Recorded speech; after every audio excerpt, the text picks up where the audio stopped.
The law in the state of Wisconsin is simple. It's easy to vote, but hard to cheat.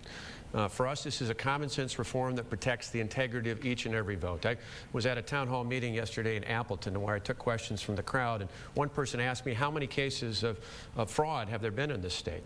And I said, it doesn't matter if there's 1, 100, or 1,000.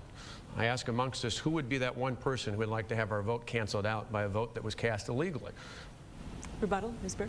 Well, it's shocking to me to hear that the governor would say he doesn't even care whether there's only one instance of fraud, and yet he'll put these roadblocks in front of 300,000 people who would find it difficult to get that ID and to vote, even though there's no identified cases of fraud, and that it could cost millions and millions of dollars to implement. That's just not common sense, and it's certainly not what I would do as governor. Governor Walker? In 2008, the Milwaukee Police Department actually issued a full-scale report on the fraud that they saw in Milwaukee alone in 2004 in the presidential election. So there's more than just one documented case. There's many cases out there. We're going to invoke our option to press for specifics. Just a quick follow-up.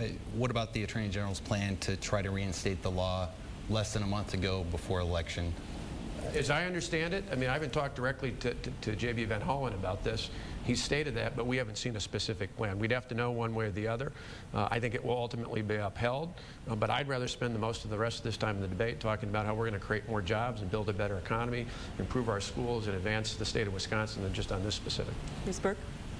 Yes, I don't believe that we should pursue that unless we are assured that those 300,000 people who are facing roadblocks in terms of casting their eligible vote, that we have the proper processes in place with the state to be able to assure that that is not a hurdle that they face.